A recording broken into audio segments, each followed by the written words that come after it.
Hi, everyone. Welcome to the Hall Family Wines Happy Hour. My name is Catherine Walt Hall, and I am really glad that you've joined us today. We've got a wonderful show ahead, and we've got some wonderful wines that we're going to be drinking. We've got three wines that we will have, one of them is our Baca Zinfandel Cat's Cradle. And another one is, and here's another picture just so you can see them all together. So I'm going to start off with a Pinot Noir, which is what I have in my glass, and I'll talk about that in just a minute. And then we'll have the Baca Zinfandel, the Cat's Cradle from the Rock Pile appellation. And then we're going to finish off with the Hall Merlot. So I wanted to have all three of these wines in particular on today because they're part of our holiday set. And so all of them are wines that pair beautifully with Thanksgiving and holiday meals. And they're offered at a special price right now. So you can go on our websites for Hall or Walt or Baca, and you can find all of those and order the wines that you want. And for any of you who are thinking about coming to visit us up in Napa Valley or Sonoma, come on, we're open. We want to have you come visit us. Here's our wonderful bunny Fufu. He is our 32-foot rabbit that's out in front of our St. Helena winery. As you can see, he's wearing his mask, and we do that because we want you all to know that we're going to make sure you have a great time, but we're also going to make sure that we're safe for you. So we want you to come healthy. We want you to be healthy while you're here and to leave just as healthy when you leave. So the wines that we're having, I've got in my glass first, I have this is a Pinot Noir. It's Blue Jay from a vineyard that we have out in Anderson Valley, which is closer to the coast than we are in Napa Valley.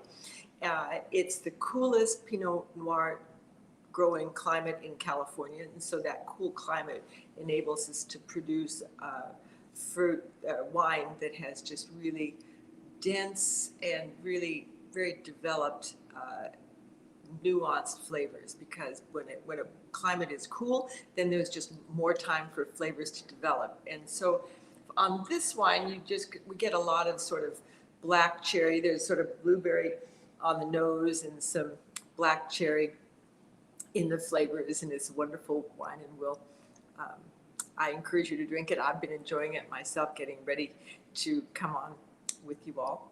And then we will have the Zinfandel that we saw a bit earlier, is a Zinfandel that we make under the Baca label. It is from the Rock Pile appellation, which is a very rocky, as the name would suggest, very hillside, rugged climate, and the vines really have to struggle to even stay alive out there. And as you might expect, the wines that are produced off of this vineyard, it's our Cat's Cradle Zinfandel from Rock Pile.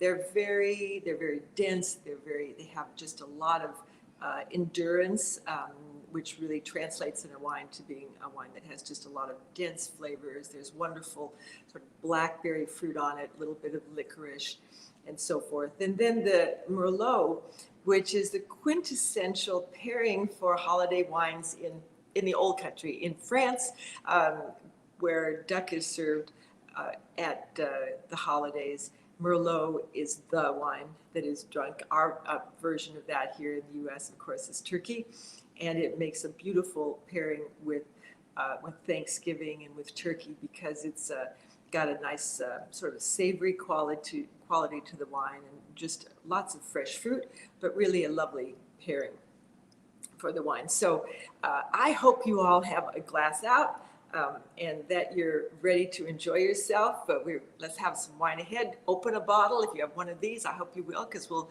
talk a little more about it as the program goes on. But in any event, it's really a must to be enjoying a little wine as we're talking. Also, if you have some questions, put them out. You can see there's going to be a chat function that you can enter some questions. Our guests have agreed to take some questions over the course of the next half hour. So get them on, and we'll put them up for them as the program continues.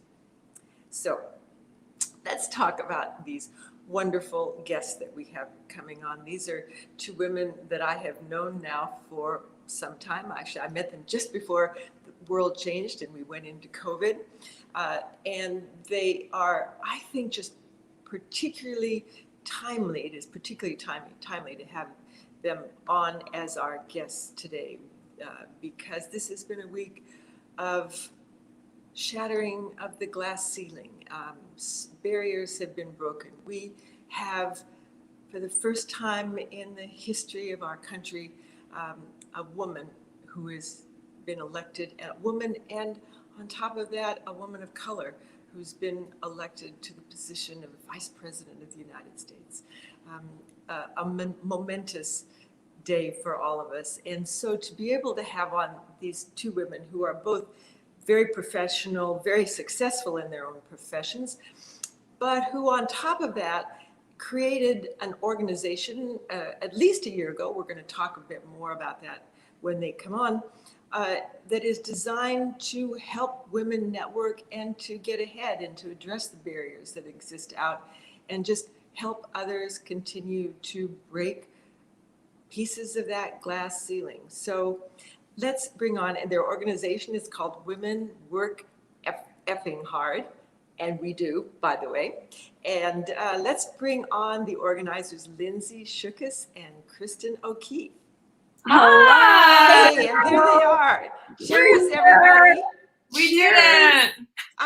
It is just so good to see you again. I was just saying that when I last saw you, it seemed like that was the last normal thing that really happened in my life. It was this wonderful networking party that you all You got on an airplane and flew somewhere and went to a party and hugged people. Yeah, it was really terrific. So how are you doing, and how is the organization Women Work Effing Hard doing? There we go. Yeah, well, then you got us. Women are still working effing hard. Yes. Maybe I think we're working harder than ever. I think we're working harder than when we created the website. Right. We're good. We're in each other's social bubbles, so no worries about. We get to hang out. We're always touch together. But we're good. We're great. We're both working harder than we probably have ever worked in our lives on our actual day jobs, and then. We're still kind of are looking out for all the women we meet and trying to help them, elevate them, and help women connect. And it never ends. It never ends. It doesn't ever end. Listen, we need some wine as we're going to go further in this. And I propose that we have some Baca wine, which I'm going to pass over to you all through the magic of the internet. All right, okay, here we go. Guys, go grab it. You get it. Yes. That was seamless. Good job. Yes, and let me pour myself some too now. Okay. Catherine, that was very impressive. Oh, we're so good. All right. We work very hard, and what we can do. Well, So- cheers. We're so happy to see you. It's wonderful to see you. So, okay, so this is the Baca Zinfandel, and it's got a lot of berry qualities in it, sort of some I think black fruit in it. See what you think.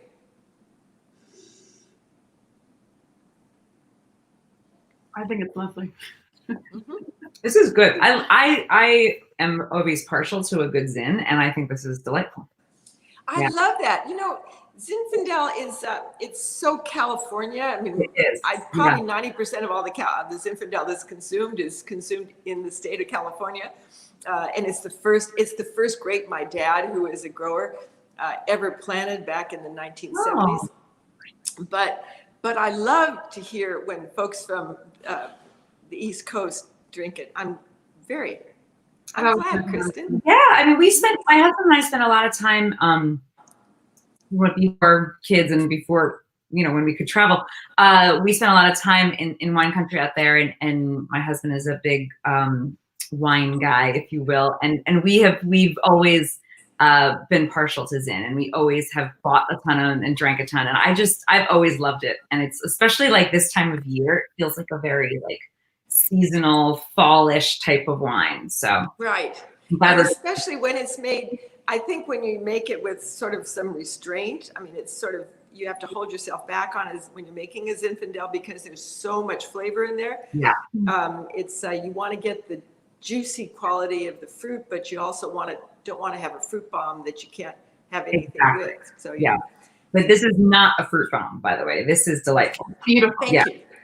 So listen, you all, I want us to talk about women work effing hard, but I also think it would be really interesting for everybody just to know about your relationship one with another. You all have been friends for a very long time, right, Lindsay? We sure have.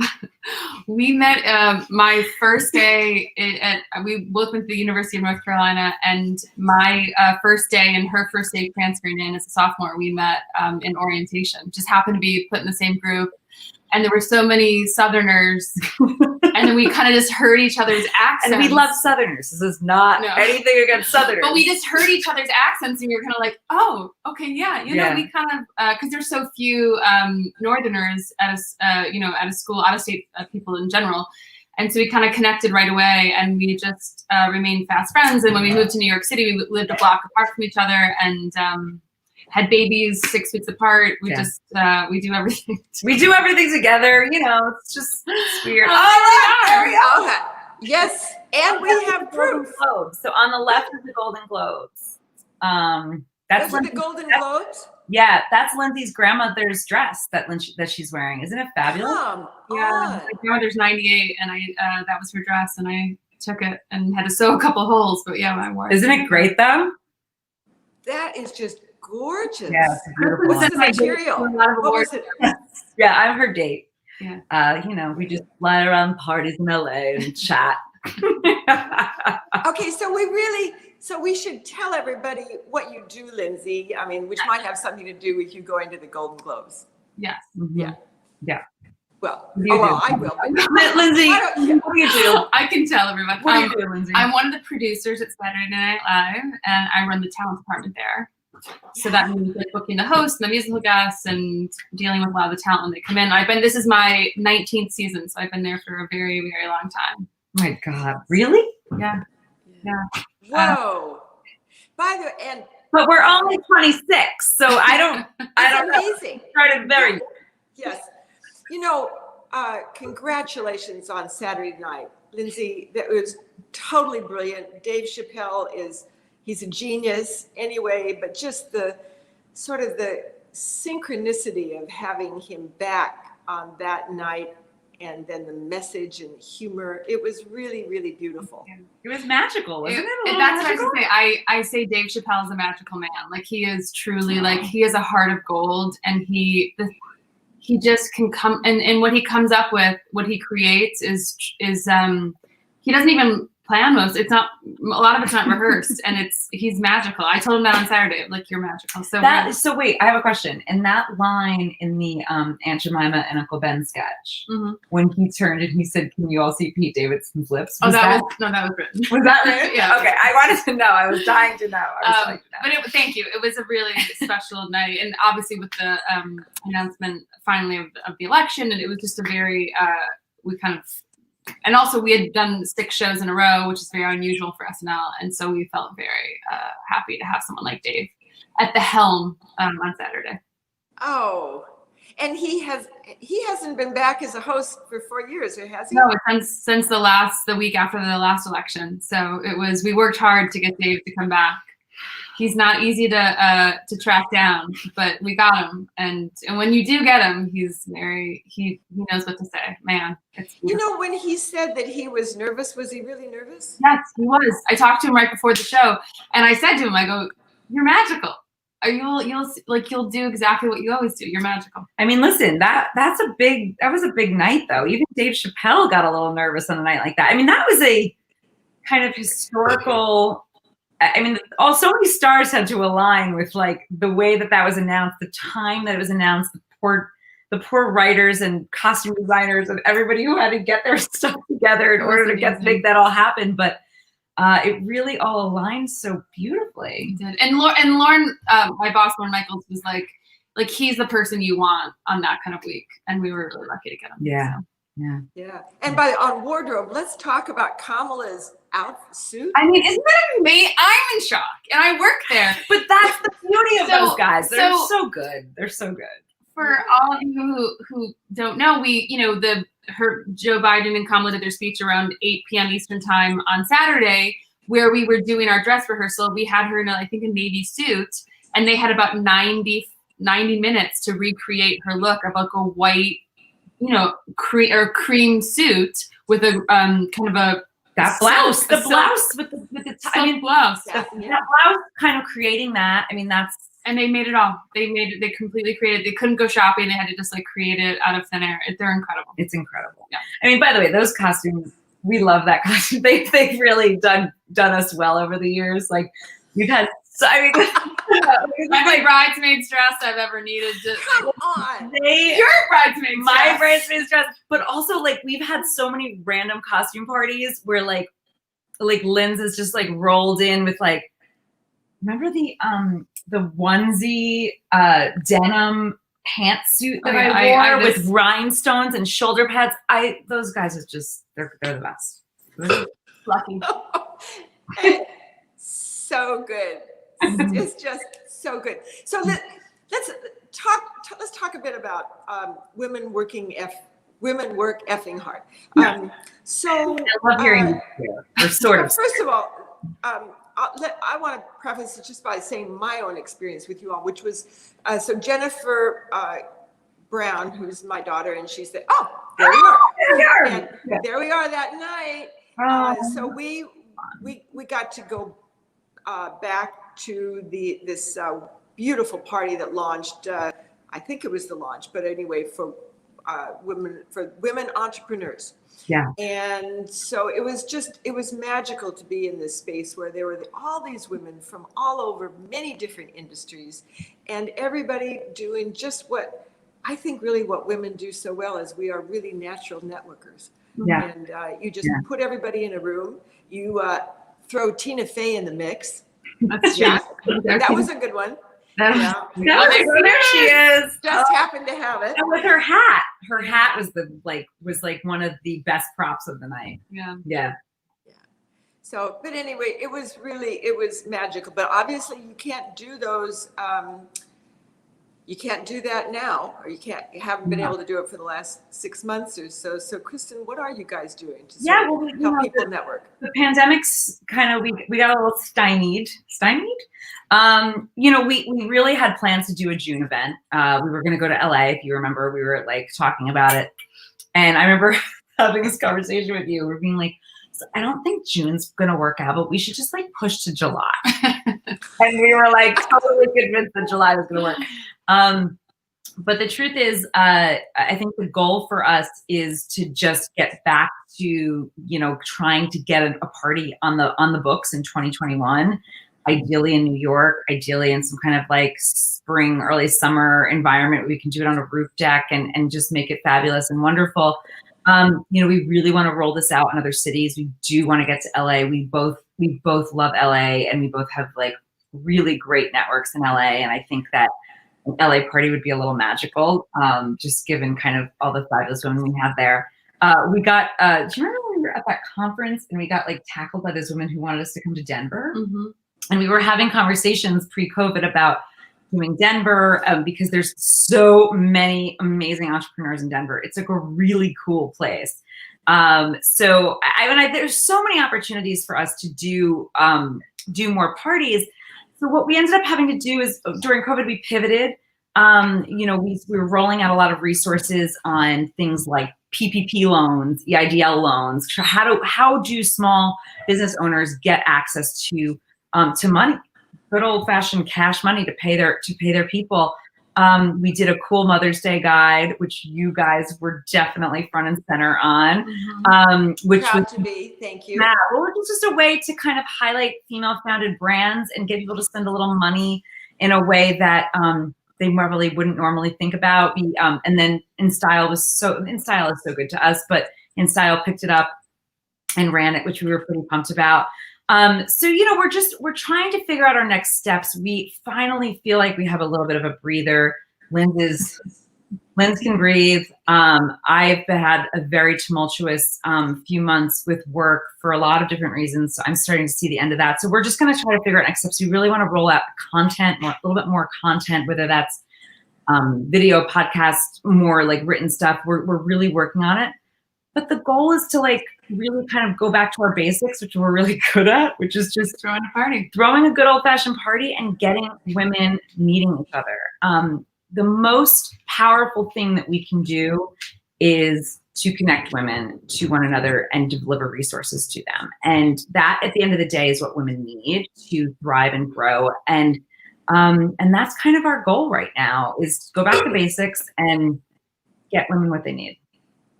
And also remind, I think I said this the last time that when I did the sip with you in April, but when you're, especially in this like holiday time, we'll probably do some sort of holiday guide I was thinking about. Yeah, we should do a holiday guide. But reminding people that when you're buying gifts, when you have the time to think about it, like when I'm looking for X, Y, and Z, like thinking about buying from like a small female-founded business. Yeah. It's really,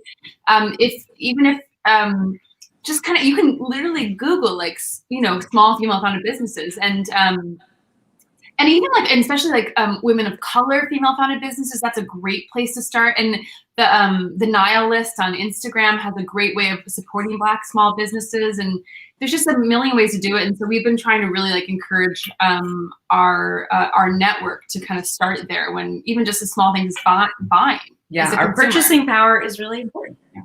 No kidding. And you also, in your posts on Instagram, so you can, if you are not following these ladies on Insta, it's fun. And so women work effing hard.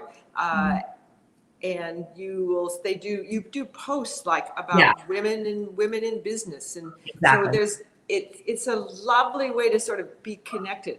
And I think a holiday guide, by the way, is a great idea. Yeah, I actually think like a virtual pop-up.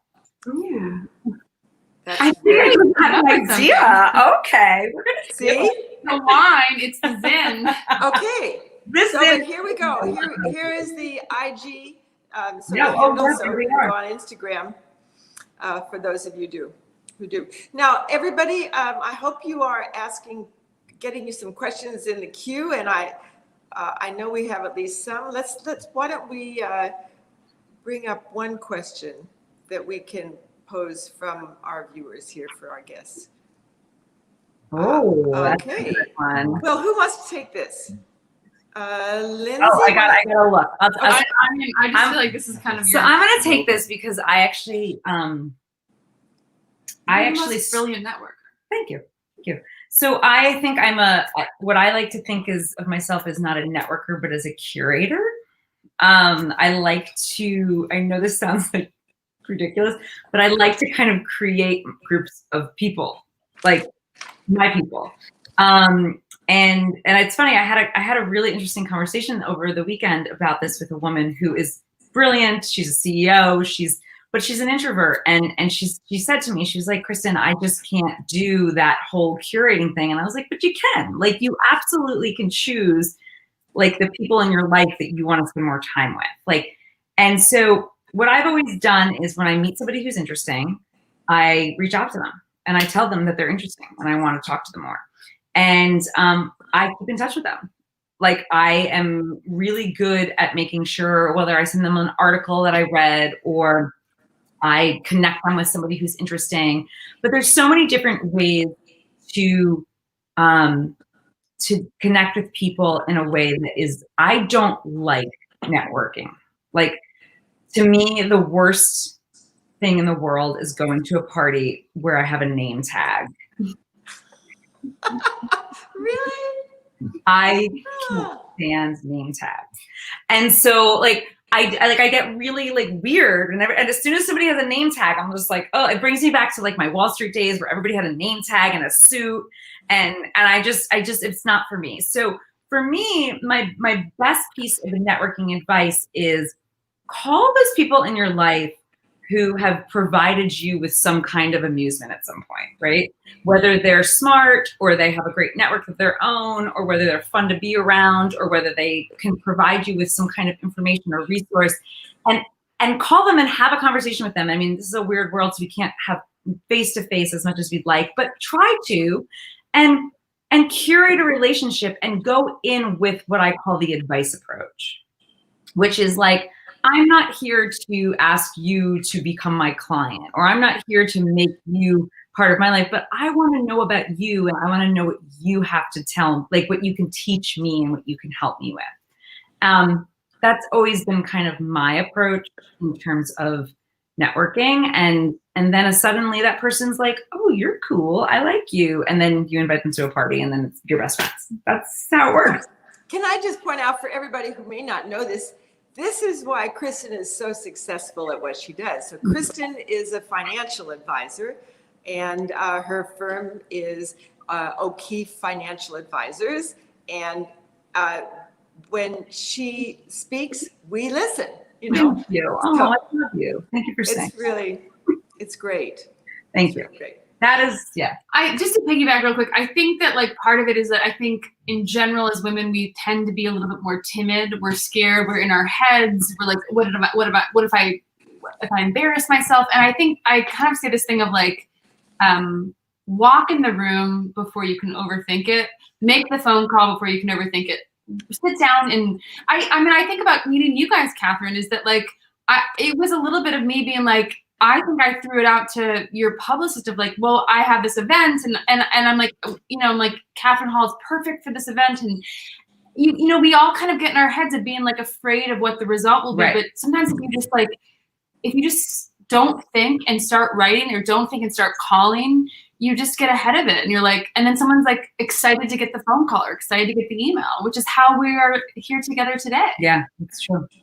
It's beautiful. You know, I'd love to move just a little bit. I think our conversation is going in that direction anyway, but here we are in a week where a momentous change in terms of role models and the image of what women can do. And I'm speaking, of course, about the fact that we have the first female vice president. Cheers! And cheers so to cool. that. Yeah. So cool. So, and by the way, your glasses look I know. I'm very empty. We're going to have to go on to our last wine. But so, yeah, let me do that. But anyway, so we'll pour the wine. But here's where I want to go with this. Let's talk about. Are you passing the wine, or am I?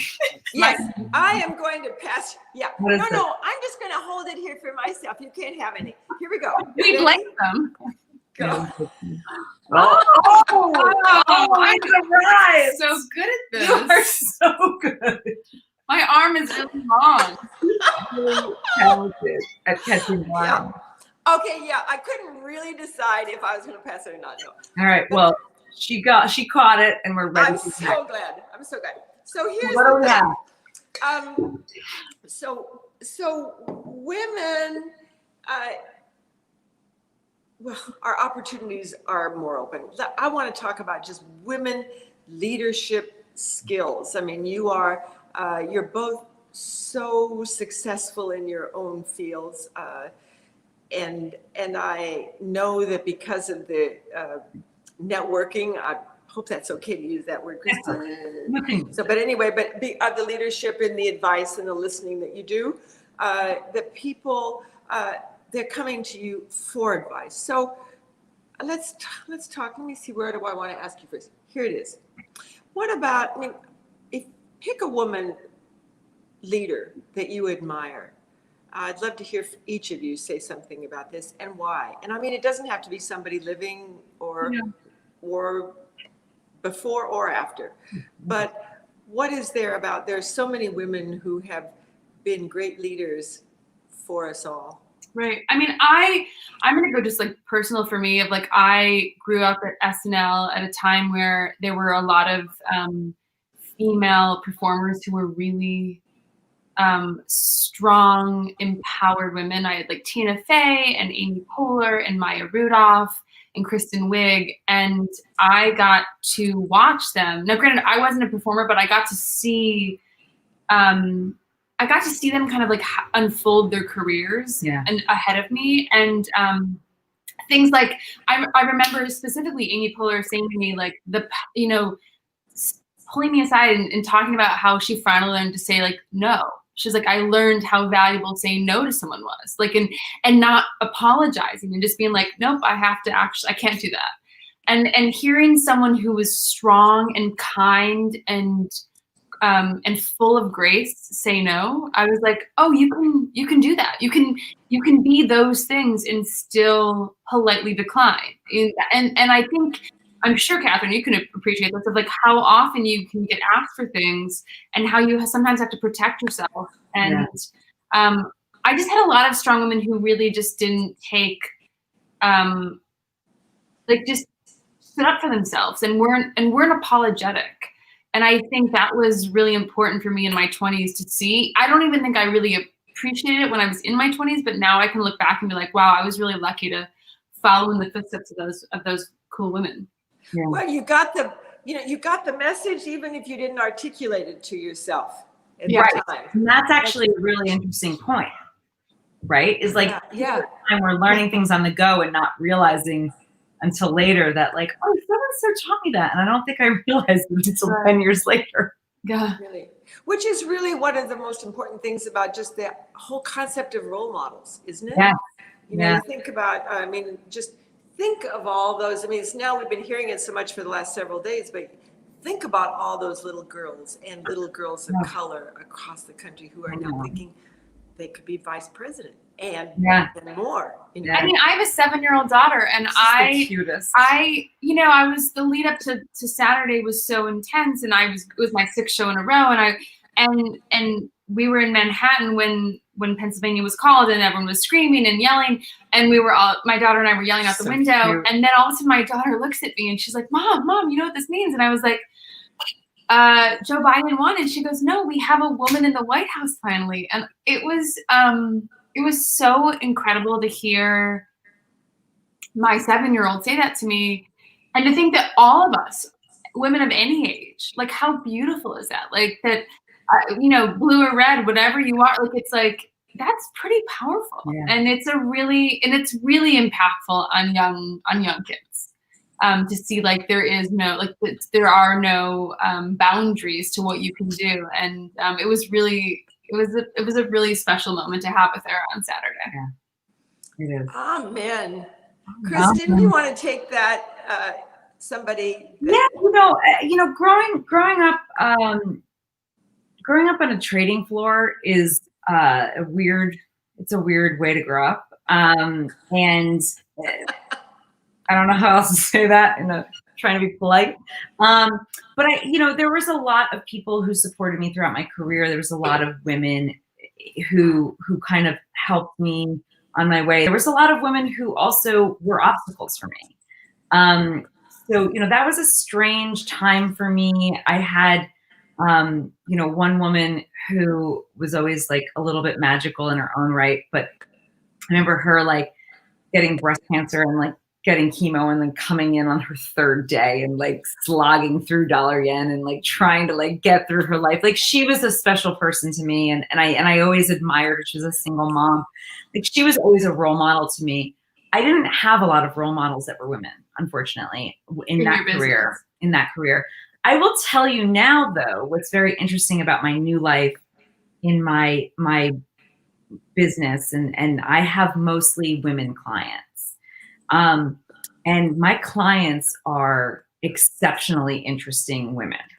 Lindsay happens to be one of them. No big deal. But aside from her, but there's so many fabulous women that I manage their money and I help them on a daily basis with their financial lives. But they are like, they do so many cool things, whether they're talent agents or television producers or lawyers or real estate mogul. I just have these women in my life who I have access now to, who I can see on a day-to-day basis, like, doing such incredible shit. Sorry, I said shit.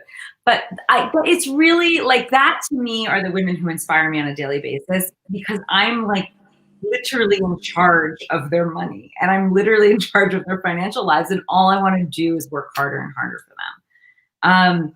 And that's kind of like the job, and that's what makes the job so cool, right? Is that I can be inspired by them and I can help them all at the same time, because we're all doing our own thing. We're all in our little siloed world, working so hard on a daily basis, working so effing hard, so effing hard on a daily basis. So Yes, and I will not drink to that. By the way, Also, let fabulous. me say a couple words about this. So what do you think about this? Yeah, let's talk about this because it's really good. Isn't this nice? Yeah, it's really So good. this is a Merlot, right? It's just got this wonderful It's so softness. Yeah. I mean, remember that there's this movie Sideways years I ago. know. I always think Merlot. of that from Merlot. Poor Just got Merlot. a bad rap from Sideways. That was bullshit. You're going hard now, I'm aren't you? just swearing every other word. It really, I mean, I think this Merlot is one of the best kept secrets. It's also because the demand is low. It tends to be less expensive. I mean, it's a wonderful wine. It really is so good. And I wish we made more of it. Actually, typically, some Merlot is used to blend with Cabernet because it still has the savory quality that Cabernet has, but it has a roundness and a softness and a plushness that are so appealing as a wine. And then for vineyards of Merlot that are really special, you can make them into a wine all by itself. And so this is what we did. And this is why I wanted to have this for Thanksgiving. I Because love it's such a nice, soft, giving wine. You know, it's Wonderful. I feel like even my crazy uncles would appreciate this wine. well, that's good. That's good. Don't talk about politics. Just drink the wine. Here's Oh, listen, I have some of those in my family too, that I get. So listen, we should take, I told folks that we would take some questions, and if you guys are okay, let's do another one. So Malcolm Jackson says, as with your busy schedules, what does self-care compassion look like to you? And by the way, can I just say, Malcolm, good for you. I was going to say, Malcolm Jackson, that is the greatest question. I love you, Malcolm. I have spent a lot of time on learning how to self-care, and compassion has been like a real work for me over the past 4 or 5 years. I say no.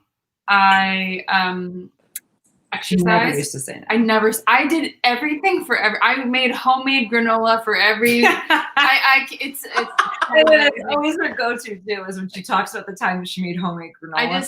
No more homemade granola. I overextended in every way. And so I say no. I meditate. I go to bed early. Yes, that was a big one for you. Go to bed early. Yeah. I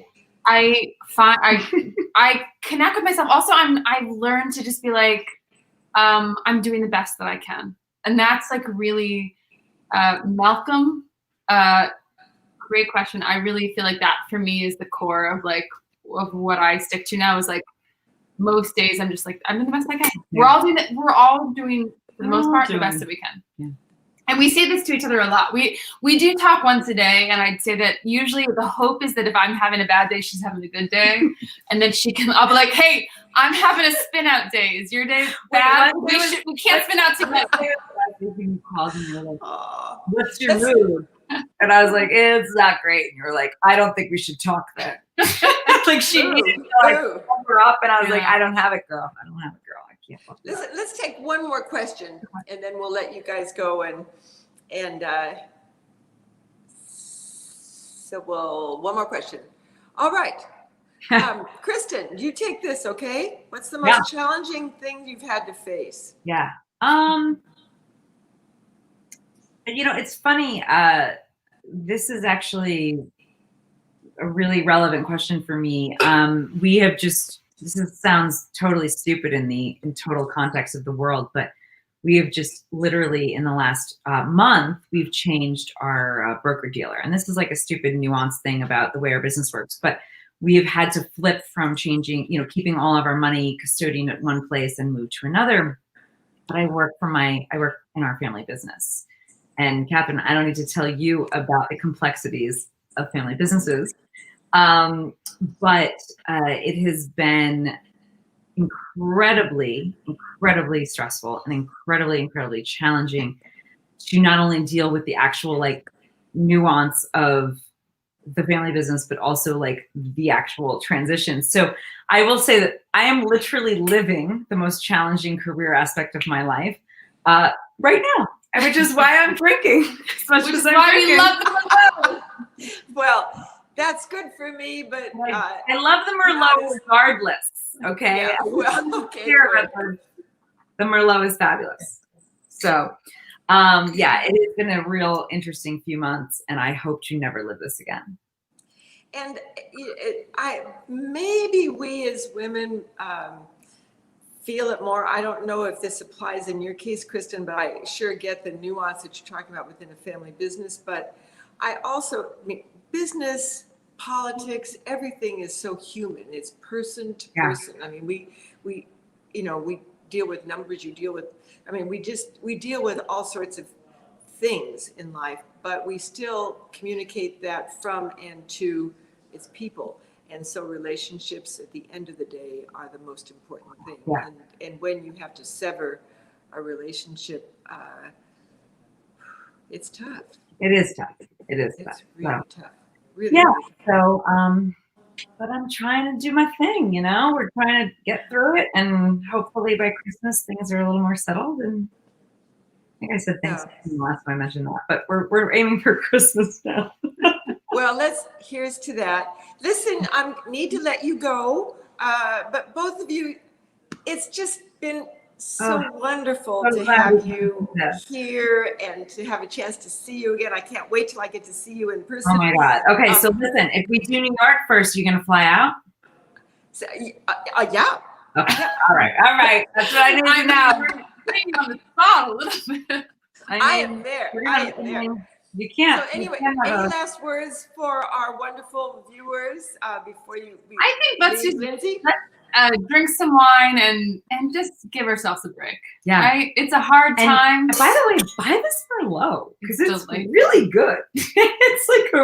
It's quite delicious, and I highly recommend it for the holiday season. You know what? I was on this Zoom for my daughter's school the other day, and this woman was talking about the 3 things that are most important for a child, and I think this applies for adults. Was get a good night's sleep, exercise, and socially connect with someone each day. Oh, and nice. I was like, you know what? That's good adult advice as well. I think it's important, and I think we're doing it today. I love it. I love it. And we love you. Thank you for having us. I love you both. And I love what you're doing with Women Work Effing Hard. Good luck to that. Thank you for what you're doing there and for the role models that you are for everyone. Thank you. Good to see you. Bye-bye. Well, thank you everybody so much for being with us. Are they not wonderful? And is this wonderful organization not needed? And yes, it's needed.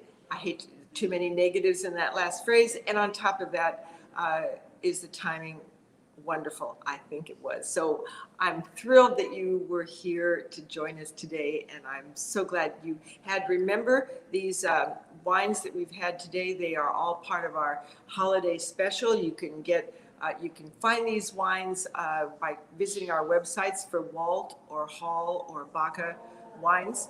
And then on top of that, I'll be back. I'm coming back on Friday. My guest on Friday is going to be Steve Wozniak. Steve is Woz. He's the Woz who worked with Steve Jobs when they created Apple. So we've got a very interesting conversation coming ahead this Friday on Facebook Live at 4:00 on Pacific time.